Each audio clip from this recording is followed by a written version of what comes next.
Is it easier for you, one or the other? It says or. I mean, do you really like to have that before every scene, or is... In a perfect world, I'd get 5 seconds of room tone before every single shot you do. And a separate... No. One or the Okay, other. you like it better scene for scene. Yeah, but that's just for my convenience. Worst case scenario, I just have a room tone track and I grab it. It doesn't have to change from perspective to perspective, but this room is very, very different from the rooms over there. There will be different sounds. So if you do a room tone for here, you got to have a room tone over there too, because like over there, I can hear them. I can hear dishes rattling. I can hear stuff like that. That's got to be in there, or again, it's going to sound weird. So, yeah. Also, the sites inside of a room, outside, Yes. garages, Yes. any place you Yes. shoot. A room is right. A room is not. In this case, it's not a term for just in an indoor environment. It is any scene, except for space. Space, I don't have to worry about. Yeah, because then space is just other. I don't know why. Yeah. Yeah, so weird.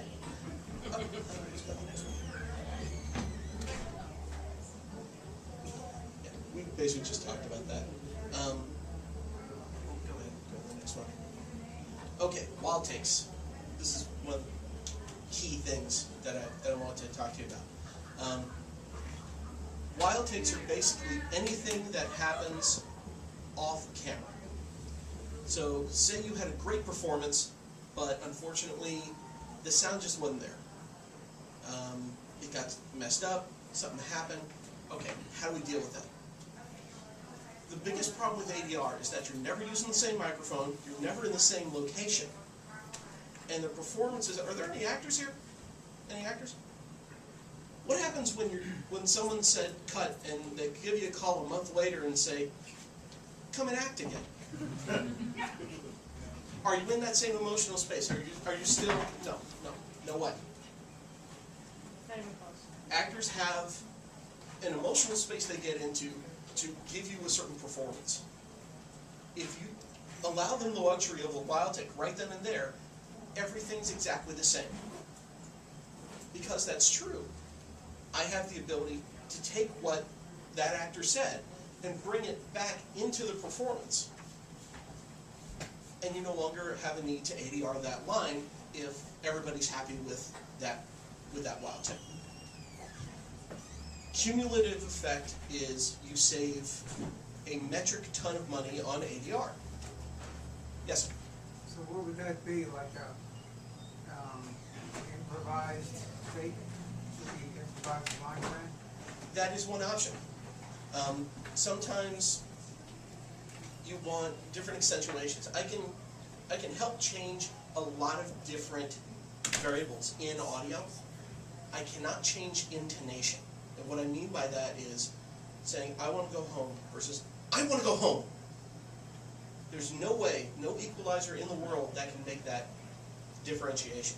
So the emotion and the accentuation from word to word and sentence to sentence is something that if you have a couple of different options, you'll get the emotion you were looking for. And it may sound like something that you don't really have to worry too much about, but what if you change your cuts in the movie, change the order of the shots, and all of a sudden something that seemed mundane or something that seemed not quite as, kind of inconsequential, all of a sudden it becomes important. Well, now you have a chance to change it.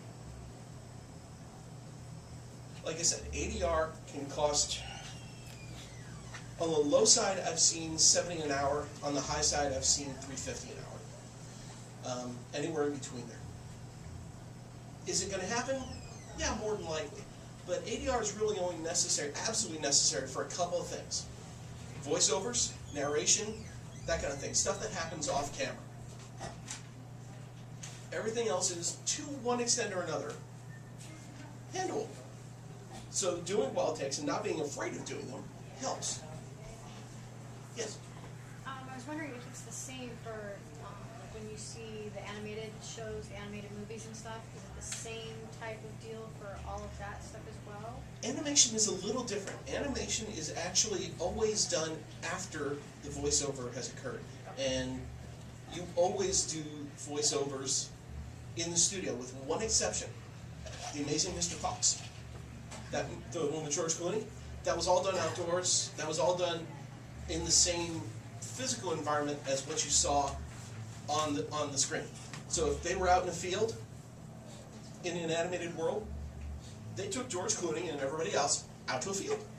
Wow. I've never seen it done before or since, but then again, the movie was done less than a year ago. But the point is, the vast majority of the time, ADR is done in what is usually a soundproof room, and then we take that room tone that we were talking about, lay it underneath, put the ADR on top of So it, there is still a room tone. and yeah, Now, Fantasia was the other exception. Anything else? yes. Was the other crazy where they did the sound? Mhm. You know, yeah. I've heard a little about it, but I haven't They heard too set, much well, about it. they set the animation to the music, if I'm not mistaken, which I guess is not the norm. You know, No. when it comes to, Yeah, because the animators need to hear the voice to time the character's lips to what the actors did. So that's why it's the exception to the rule. They invert what's going on. So yeah, those are the main ways to save money and still get a good sound. Just don't be afraid to do wild takes, and make sure you have a really good communication with your production sound guy. Was that a good take? You know, was it good? Okay, let me hear it. Right now, let me hear it. All they have to do is press a button, and you hear it again. So, let's get the next one. Okay. Chapman movie. That one.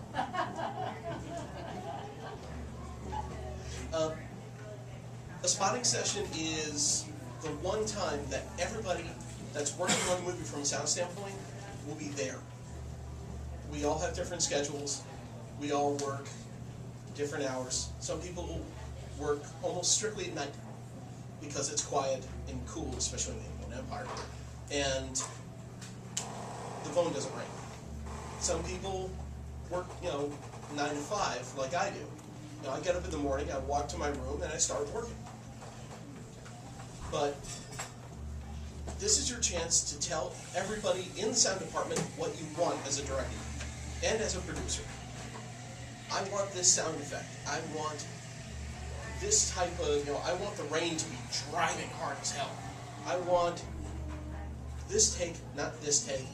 I want, whatever. This is your chance to say, this is cool, this isn't, this is what I want. Because at the end of the day, my job is to serve you, not the other way around. You are not accommodating me. You're writing me a check, hence I'm working for you. So, this is your chance. I know you're going over the movie. You've seen it God knows how many times. This is probably the first, maybe the second time I've seen it. I'm not going to have it anywhere near as memorized as you are. You know what's coming. I probably don't, at least not yet. So, yeah, tell me what you want. And one way or the other, we'll find a way to make that actually happen.